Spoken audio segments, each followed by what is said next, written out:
종에게 말하되 들에서 배회하다가 우리에게로 마주오는 자가 누구냐. 종이 이르되 이는 내 주인이니이다. 리브가가 면박을 취하여 스스로 가리우더라.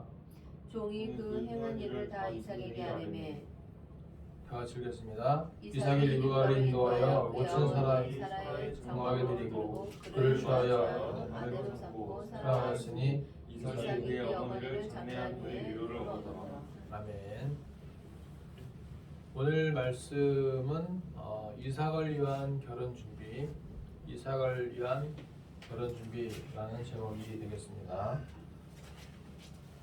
아버지가 아들에게 해줄 수 있는 것이 많이 있습니다. 집을 해줄 수 있겠고, 자동차를 해줄 수도 있겠고, 대학 등록금이나 태블릿 PC 같은 것을 해줄 수가 있습니다. 그 중에서 하나가 또 뭐가 있냐면 자녀를 위한 결혼 준비도 있을 것입니다. 결혼 준비에도 여러 가지가 있죠. 신혼집 장만을 한다든지 결혼식 예식장 장소를 예약하는 것, 또 결혼 예복, 결혼 예물 등 여러 가지가 있는데 결혼 준비에서 제일 중요한 것은 뭐니 해도 배우자일 것입니다. 모든 것이 다 갖춰져 있다 하더라도 신랑감이 없다면, 신부감이 없다면 그러한 결혼은 뭐가 좀 없는, 가장 중요한 것이 없는 결혼이 될 것입니다.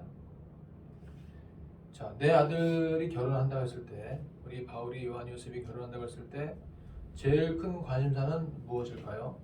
배우자. 배우자가 누구냐 하는 거죠. 배우자가 누구냐, 나이가 몇 살이냐, 어느 직장을 다니고 있냐, 신혼생활하고 있느냐, 부모님은 크리스찬이냐, 이런 것이 아마 우리의 관심사일 것입니다. 오늘 말씀은 아브라함이 그의 아들 이삭의 배필을 찾아오는 내용을 우리에게 말씀하고 있습니다. 여기에는 모두 5가지 유형의 배필을 찾는 원칙과 방법, 자세 등을 말씀하고 있습니다. 첫 번째 유형은 아브라함과 같은 사람인데 믿는 사람들을 데리고 와라 라고 하는 원칙을 제시합니다.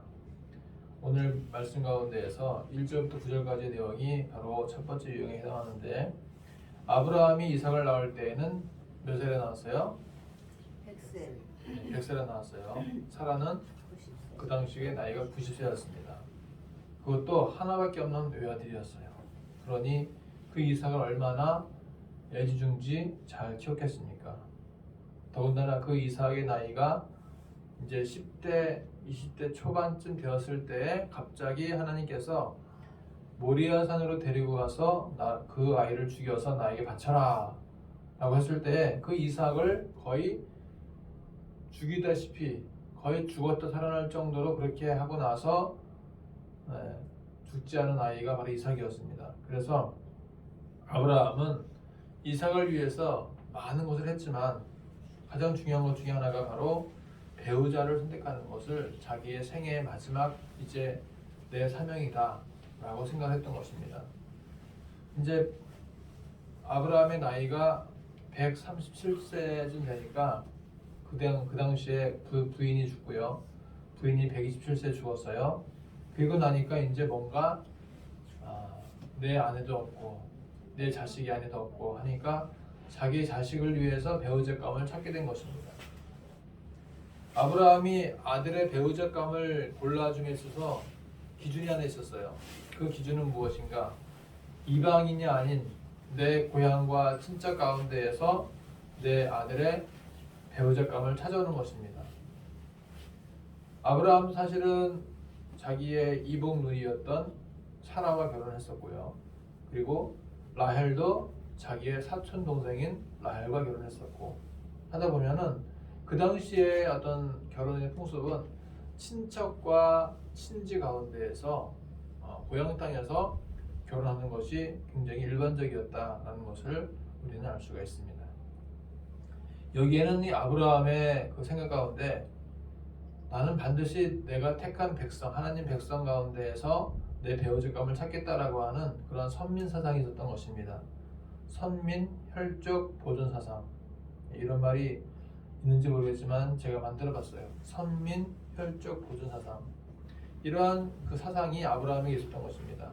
그래서 자기의 가장 중요한 아들 이삭을 위해서는 내 친척 가운데, 내 고향 가운데에서 분명히 배필을 찾아와야 된다라고 하는 확신이 있었던 것입니다. 그래서 자기의 늙은 종이었던 엘리에셀을 불러다 놓고서 이렇게 명령하죠. 창세기 24장 2절부터 4절 보시게 되면 말씀하고 있습니다. 다 같이 우리 창세기 24장 2절 4절 읽어보겠습니다. 시작. 아브라함이 자기 집 모든 소유를 맡은 늙은 종에게 이르되 청하건대 내 허벅지 밑에 내 손을 넣어라. 내가 너에게 하나님 땅의 하나님이신 여호와를 가리켜 맹세하게 하니 너는 내가 거주하는 이 지방 가나안 족속의 딸 중에서 내 아들을 원하여 아내를 택하지 말고 내 고향 내 족속에게로 가서 내 아들을 위하여 아내를 택하라. 아브라함은 이미 고향과 친척과 아버지 집을 떠났습니다. 그런데 아들 이삭의 결혼 배우자를 위해서는 가나안 땅에서 찾지 말고 고향 땅에 가서 찾아오라고 명령하는 것을 볼 수가 있습니다. 이것은 어떤 혈통의 순수성을 유지하는 차원에서도 중요하지만 하나님을 섬기는 자로서 믿지 않는 이방인과의 결혼을 원치 않는 아브라함의 신앙적 관점에서도 우리가 생각해 볼 수가 있습니다. 오늘날 우리가 불신자들과 결혼하기보다는 신자들과 결혼하는 것이 훨씬 유익하다고 말을 합니다. 왜냐하면 여러분 불신자와 결혼하면 어떻게 될까요? 주일날 불신자 배우자는 나는 오늘 낚시하러 갈래. 나는 등산 갈 거야.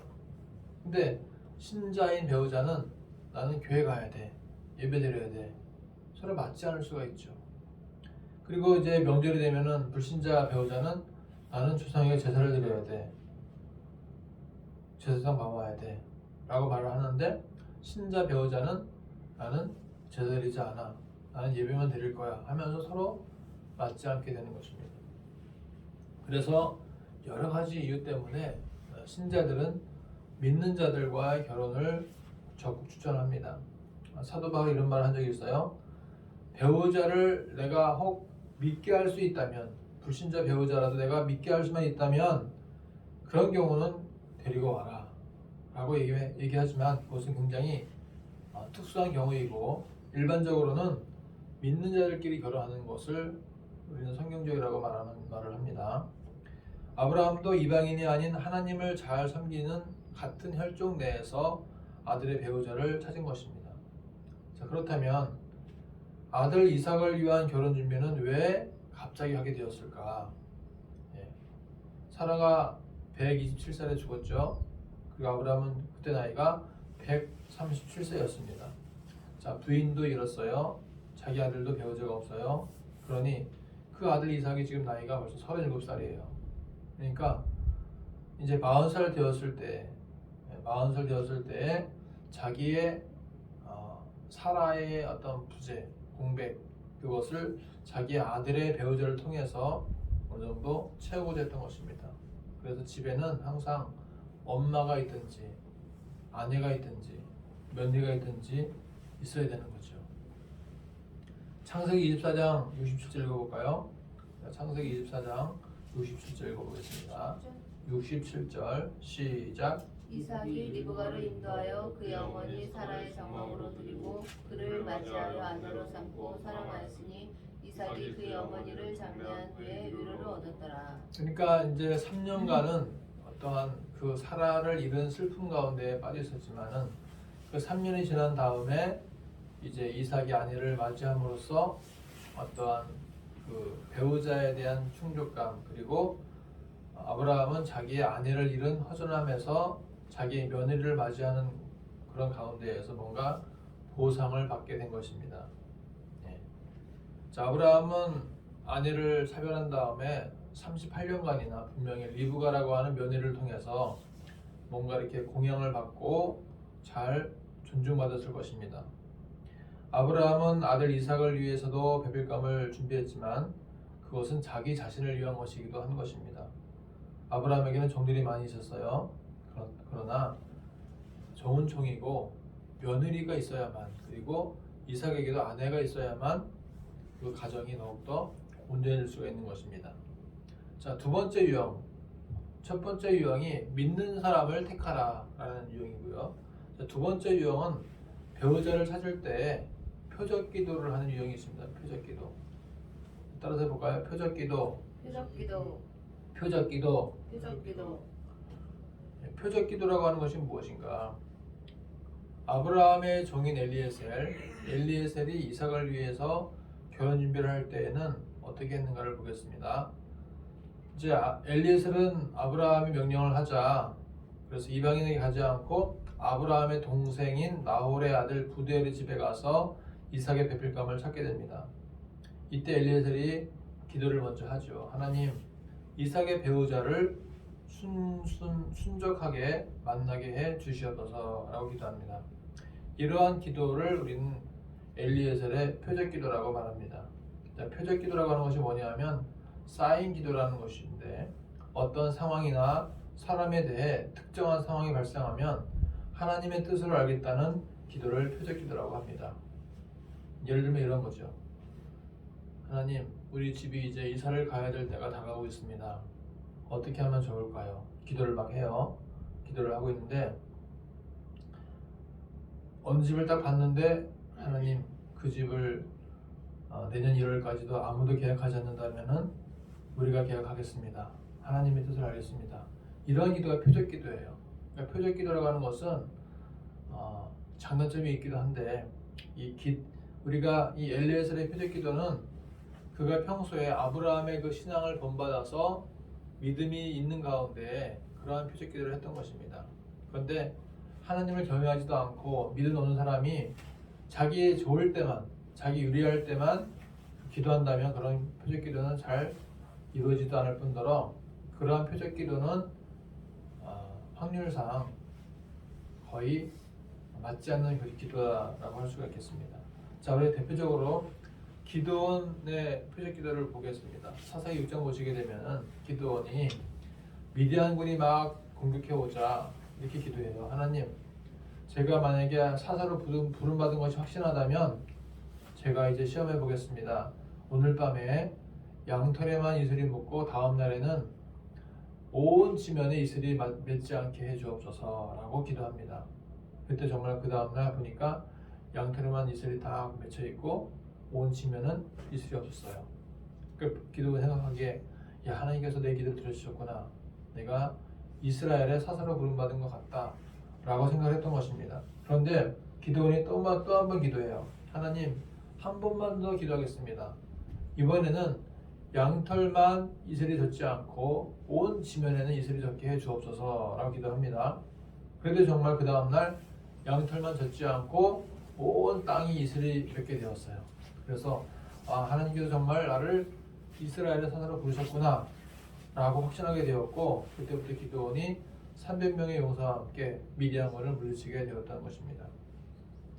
오늘 엘리에셀도 그렇게 기도했던 것입니다. 창세기 24장 12절부터 14절 보시게 되면은, 자, 다 같이 읽어볼까요? 24장 12절부터 14절. 자, 시작. 그가 이르되 우리 주인 아브라함의 하나님 여호와여, 원하건대 오늘 나에게 순조롭게 만나게 하사 내 주인 아브라함에게 은혜를 베푸시옵소서. 성 중 사람의 딸들이 물 기르러 나오셨사오니 내가 우물 곁에 서 있다가 한 소녀에게 이르기를, 청하건대 너는 물동이를 기울여 나로 마시게 하라 하리니 그의 대답이, 마시라. 내가 당신의 낙타에게도 마시게 하리라 하면, 그는 주께서 주의 종 이삭을 위하여 정하신 자라. 이로 말미암아 주께서 내 주인에게 은혜 베푸심을 내가 알겠나이다. 이렇게 기도했더니만 기도를 마치자마자 리브가가 물동이를 가지고 와서 정말 물을 달라고 하니까 물도 주고 낙타에게도 물을 주는 것입니다. 그랬더니 정말 하나님께서 내 기도에 응답해 주셨구나 하면서 엘리에셀이 하나님의 응답으로 확신하게 되었던 것입니다. 자, 이렇게 엘리에셀의 표적 기도는 평소에 하나님께 신실하고 또 기도를 열심히 하는 자에게 주어지는 것입니다. 평소에는 믿음대로 살지 않다가 갑자기 자기가 힘들 때, 하나님, 저 죽겠습니다. 이번에 꼭 들어주세요 라고 기도하면서 표적 기도한다면은 그런 기도는 들어주지 않습니다. 그런데 평소에 믿음이 있고 신실하고 그렇게 신앙생활 잘하는 가운데에서 기도한다면 하나님께서 들어줄 줄 믿습니다. 아멘. 이렇게 해서 엘리에셀은 이삭의 베빌감을 확신하게 됩니다. 26절 보시게 되면 엘리에셀이 이렇게 고백을 하죠. 자, 26절, 27절 읽어볼까요? 26절, 27절 시작. 이에 그 사람이 머리를 숙여 여호와께 동도하고 이르되 나의 주인 아브라함의 하나님 여호와를 찬송하나이다. 나의 주인에게 주의 사랑과 성실을 그치지 아니하셨사오며 여호와께서 길에서 나를 인도하사 동생집에 이르게 하셨나이다 하니라. 네. 이것이 바로 엘리에셀의 표적 기도입니다. 자, 세 번째 유형은 은근 패물에 관심이 있는 사람이에요. 은근 패물에 관심이 있는 유형. 물질에 관심 있는 유형이죠. 그러니까 배우자를 볼 때 저 사람이 돈이 얼마나 많은가, 부자인가, 갑부집 자녀인가, 재벌집 아들인가, 이런 걸 보는 사람이 바로 은근 패물에 관심이 있는 유형인 것입니다. 라반이 이제 딱 보니까 어떻게 보였냐면 돈이 많아 보이네 하면서 그 엘리에셀이 자기 누이 리브가에게 막 손목걸이 주고 고리를 막 주고 하니까 돈이 많은 것 같아 하면서 굉장히 그 자세가 갑자기 이렇게 어떤 그 굉장히 그 친절 모드를 바뀌게 됩니다. 이것이 바로 은근 패물에 관심이 있는 사람의 모습인 것입니다.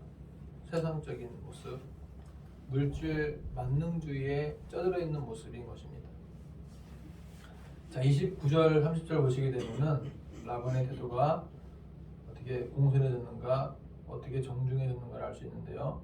다 같이 우리 29절, 30절 읽어보겠습니다. 시작. 리브가에게 오라버니가 있어 그 이름은 라반이라. 그가 오물로 달려가 그 사람에게 이르며 그의 누이의 코걸이와 그 손의 손목걸이를 보고 또 그의 누이 리브가가 그 사람이 자기에게 이같이 말하더라 함을 듣고 그 사람에게로 나아가미라. 그때 그가 오멜과 나타 곁에 서 있더라. 라반이 달려와서 보니까 그 누이의 코걸이, 손목걸이를 보니까 부자인가 보다 하면서 마음이 굉장히 동하게 된 거죠. 나중에 라반은 자기의 조카 야곱과 생활할 때에도 그 야곱의 그 노동력은 착취하면서 야곱에게는 정당한 대가를 주지 않았었던 것을 알 수가 있습니다. 그러니 이 라반은 얼마나 평소에 물질을 탐하고 남의 노동력을 아주 그냥 착취하는 사람이라는 것을 알 수가 있죠. 31절 읽을게요. 네? 31절. 31절 읽어보세요. 라반이 이르되 여호와께 복을 받은 자여 들어오소서 어찌 밖에서 있나이까 내가 방과 낙타의 처소를 준비하였나이다. 네, 그러니까 라반이 굉장히 친절하게 대하는 것을 볼 수가 있죠. 자, 아브라함이 창성하게 되었다라는 사실을 알게 되었고 또 아브라함이 노년에 이삭에게 모든 소유를 다 주었다는 것을 알게 되었습니다. 그러니까 라반은 생각을 다 하는 거죠. 이 아브라함이 부자고 그 아들 이삭도 부자구나. 그 모든 유산을 이삭이 다 물려받았구나 라는 것을 알기 때문에 자기의 누이 리브가를 주면서 엄청난 재물을 얻고자 했던 것입니다. 자기의 누이의 혼담을 나눌 때에 엘리에셀로부터는 하나님께서 평탄한 길을 주셨다라는 말을 들었고 라반의 관심은 은근 편물과 의복과 보물에 있었던 것입니다. 오늘날 많은 크리스찬들이 자녀를 결혼할 때 이러한 이중적인 마음을 갖고 있는 것을 알 수 있습니다. 내 자녀의 배우자감이 물망 오르내릴 때 그 집안의 재력이 얼마나 좋은가 나쁜가 하는 것이 선택의 우선순위가 되는 경우가 많다는 것입니다. 오직 믿음만 있으면 된다라고 하는 생각은 마치 구시대적인 사고라고 생각을 하기도 합니다. 재물도 함께 가야 된다고 생각할 수도 있다는 것입니다. 근데 중요한 것은 뭡니까? 믿음이 중요하고요. 믿음과 재물이 함께 가야 되는 건 좋은 것인데 물질적인 평가가 우선되어진다면 그런 결혼은 나중에 불행으로 갈 가능성이 큰 것입니다. 자, 우리 가정을 봅시다. 저와 아내가 결혼할 때에는 아무것도 없었어요. 내가 우리 아내와 결혼할 때 재물을 보고 결혼했을까? 뭘 보고 결혼했을까? 신앙. 칼빈을 다녔대. 칼빈에서 신학을 했대요. 그래서 신학을 했고 보니까 뭐 신앙생활도 하고 있고 그러니까 이제 뭔가 이렇게 대화 중에 같은 믿음의 길을 갈 수 있는 사람이다 라는 마음이 들었던 거죠. 아내가 얼마나 부유한지 그건 나는 절대 몰랐어요. 절대 몰랐고 나도 없었고 그래서 우리는 처음에 어떻게 시작했냐면 성도영 원사님 집에서 시작을 했어요. 성도영 원사님 집에서 신혼을 시작하다가 이제 얼마 있다가 분가를 하게 됐죠. 그래서 보증금 2천만 원에 월세 30만 원을 내는 그 일산에 있는 어느 조그만 빌라에서 이제 생활하면서 바울이를 낳게 되었습니다. 그리고 나서 인천으로 이사를 오면서 거기서 이렇게 전세도 살기도 하고 월세도 살기도 하면서 이렇게 요한이 요셉을 낳게 된 거죠. 우리 부부가 처음에 시작할 때에는 사실 믿음만 본 거예요. 그냥 믿음의 사람이구나, 함께 이 길을 갈 수 있겠구나 라는 것만 보고서 여기까지 온 것입니다. 우리가 10년 전에도 2012년도에도 그 백령도 들어갈 때 우리는 정말 다 정리하니까 아무것도 없었어요. 제로, 다 정말 제로였어요. 600만 원 딱 남더라고. 막 학자금 대출 받은 것 다 정리하고 또 보증금, 뭐 월세 다 정리하고 나니까 600만 원 남은 거 어머니 딱 드리고, 차도 큰형님 드리고 빈손으로 갔어요. 백령도에. 근데 지금 우리의 모습을 보이게 되면은 하나님께서 10년 동안에 정말 다양한 모습으로 채워주시고 여기까지 인도하셨다는 것을 알 수가 있습니다. 여러분, 우리의 삶의 방식은 뭐냐? 삶의 가치, 믿음을 가장 우선으로 보길 바랍니다. 믿음 위에 믿음과 함께 물질이 따라준다면 감사한 것이고, 물질이 따라주지 않는다 할지라도 믿음을 가장 우선으로 보기를 바랍니다.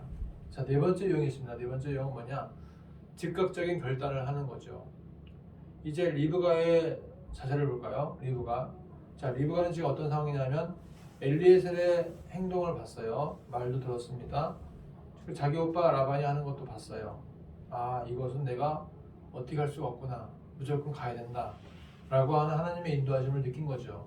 그래서 여호와께로 말미암았기 때문에 거절할 수가 없다라는 말이 이 50절에 나오죠. 그리고 리브가에게 한번 물어는 보자 라고 했을 때 58절에 말합니다. 다 같이 58절 읽어볼까요? 시작. 리브가를 불러 그에게 이르되 내가 이 사람과 함께 가려느냐? 그가 대답하되 가겠나이다. 리브가가 지금 자기의 어떤 결단을 이제 나타내야 될 때 리브가는 굉장히 신속하고도 정확했습니다. 한치의 망설임도 없이, 타협도 없이, 지체하지 않고 결단을 내린 것입니다. 혼사가 잘 이루어져 갈 때 라반과 그의 어머니는 엘리에셀에게 이렇게 얘기하죠. 며칠이나 한 열흘 정도 더 있다 가시오. 우리 딸도, 우리 리브가도 좀 더 이렇게 뭔가 마음의 준비를 하고 갈 수 있게 해달라고 했는데 엘리에셀이 당장 가겠다는 거예요. 우리 주인 아브라함이 기다리고 있으니까 빨리 가겠습니다 하는 거죠. 그랬더니만 그러면 리브가에게 한번 물어나 봅시다. 어떻게 할 것인지 했더니 리브가도 저도 빨리 가겠습니다 그러는 거죠. 우리가 어떤 일을 결정할 때에는 기도는 많이 해야 돼요. 그리고 기도응답이 확실하고 하나님께서 인도하신다 확신이 들면은 그때부터는 지체하지 말고 행동으로 옮겨야 될 것입니다. 마치 아브라함이 하나님 명령에 즉각적으로 응답을 받아서 바로 모리아산에 가서 자기 이삭을 드렸던 것처럼, 베드로가 그물을 버려두고 바로 예수님을 따라가는 것처럼 우리는 하나님께서 말씀하실 때 확신하다면은 바로 지체하지 말고 행동으로 옮겨야 될 것입니다. 우리의 신앙의 모습도 바로 이러해야 될 줄 믿습니다. 하나님께서 인도하신다면은 어떤 결단력을 내려서 움직일 수 있기를 소망합니다. 제 친구 가운데 그런 친구가 있어요. 서울에서 아버지의 사업을 물려받아서 야채 장사를 하던 친구가 있었어요. 이 친구가 40살이 되었을 때 야채 장사를 망하게 됐어요. 다 망해버렸어. 그래서 갑자기 어느 날 나 어차피 노년 나이가 들면은 제주도 가서 하려고 했었는데 지금 가야 되겠다 생각을 한 거죠. 그래서 그 얘기를 아내에게 했더니 아내도 그러는 거예요. 여보, 우리 빨리 갑시다. 제주도 갑시다. 그랬더니만 이 남편이 친구가 그러는 거죠. 아 정말 가도 될까? 걱정되네. 막 불안해서 잠도 안 오고 막 그러는 거예요. 근데 아내가 하는 말이 뭐냐면 여보 뭘 그렇게 걱정하고 주저하냐고. 인생 한 번 사는데 한번 모험도 해봐야 되지 않냐고. 한번 스릴도 있고 뭔가 담대하게 한번 해봐야 되지 않겠냐고. 그렇게 얘기하니까 그 남편이 그렇구나 하고서 바로 이 결단해서 제주도에 오게 되었습니다. 근데 제주도에서 뭘 했냐면 12년째 지금까지 무인 카페를 하고 있어요. 무인 카페. 무인 카페를 하고 있는데 그 카페가 3층 건물인데 그 건물주가 어느 날 갑자기 찾아와서 얘기하는 거예요. 우리 건물을 사라. 그렇게 얘기하는 거예요. 임대였었는데 사라고 하는 거죠. 그래서 이 친구 고민하다가 그 카페를 3층 건물을 다 사게 됩니다. 그래서 3층에는 숙박업을 하는 펜션을 두게 되고 1층은 무인 카페를 하게 되고 2층은 또 자기만의 어떤 책을 쓰는 공간을 만들게 됐죠. 그리고 또 자기의 집도 이사를 가게 되는데 땅을 사서 집을 건축하게 되었습니다. 이 모든 모험과 이거 모든 것이 하나님께서 이렇게 인도하신 가운데에서 결단하게 되었던 것입니다.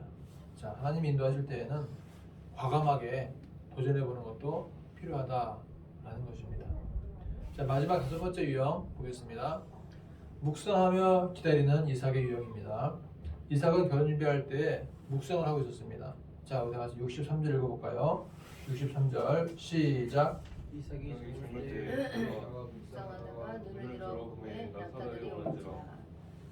이삭은 지금 아브라함이 자기의 종을 통해서 자기의 배필감을 데리고 올 것이라고 하는 것을 알고 있었어요. 그러면서 기다리면서 묵상한 것입니다. 우리가 결혼 준비할 때 가장 중요한 것이 무엇인가? 묵상하며 기다리는 것입니다.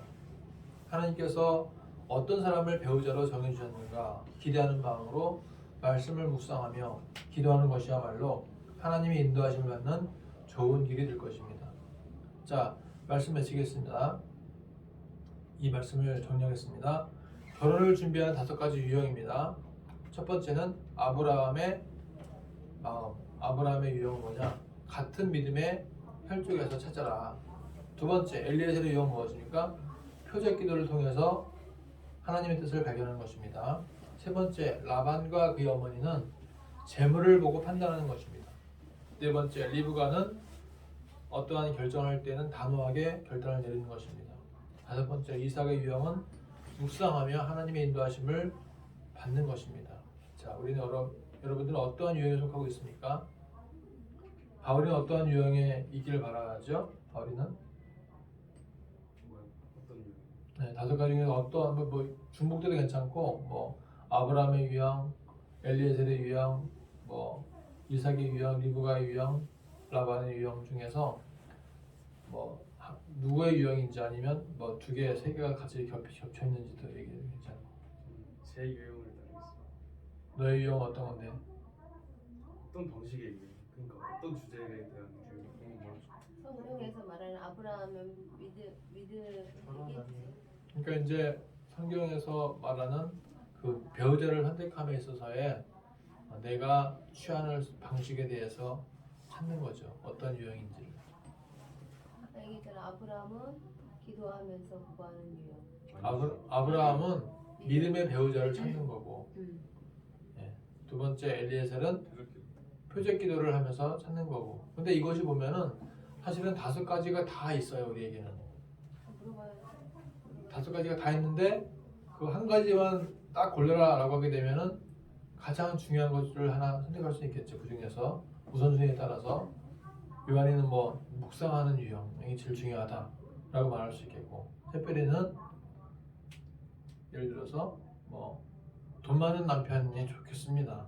네. 안 돼. 돈 많은 부자인 아들. 믿음의 사람 아브라함. 라고 얘기할 수도 있겠지만 이제 어쨌든 이 5가지가 다 있는데 특별히는 이제 믿음의 배필을 원합니다 라든지 아브라함의 유형을 따른다든지 할 수 있겠죠. 요셉이는 아브라함은 뭐지?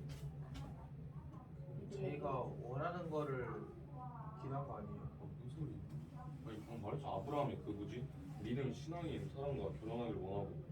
그러니까 그거를 고를 때 자기가 원하는 그 틀에서 고르는 거잖아요.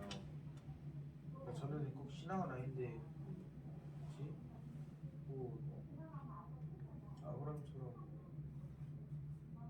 무슨 조건을 건 다음에 거기에 족하는 사람을 찾을 것 같아요. 오늘 말씀 가운데에서 이제 벗어난 번외로 이제 뭔가 내가 6번째, 7번째, 8번째가 있을 수 있겠죠. 나는 이뻐야 돼. 나는 뭐 잘생겨야 돼. 나는 뭐 공부를 잘해야 돼. 이런 식의 어떤 배우자감을 고를 수도 있겠죠. 선택할 때. 지금 얘기하는 5가지는 창세기 24장에서 말하는 5가지 유형을 말하는 것이고요. 그래서 자, 결론적으로는 뭐냐면 우리가 믿음의 가정의 배우자를 만나시길 바라고요. 아멘. 또 우리가 항상 기도하는 가운데 묵상하면서 하나님의 뜻을 인도함 받기를 바라고요. 아멘. 한번 결정되어진 것이 있다면 결단하는 마음으로 신속하게 행동해 주기를 바라고요. 아멘. 여기에 더하여서 하나님께서 은혜 가운데 물질도 주신다면 감사함으로 함께 할 수 있는 그러한 축복의 삶을 다 되시기를 축복합니다. 아멘. 자, 기도하겠습니다. 하나님 아버지, 우리의 자녀들이 나중에 결혼하게 된다면 하나님께 묻고 기도하면서 묵상하면서 믿음의 배우자를 잘 만날 수 있도록 도와주시옵고, 또 확신이 든다면 결단하게 하시고 우리의 삶 속에서 항상 이러한 하나님의 뜻이 잘 이루어질 수 있도록, 하나님의 뜻을 잘 발견할 수 있도록 주께서 은총을 더하여 주시옵소서. 아멘. 한 주간도 주께서 함께 하시고 하나님께서 선하게 이끌어 주시고 인도해 주시옵소서. 예수님의 이름으로 기도합나이다. 아멘. 아멘.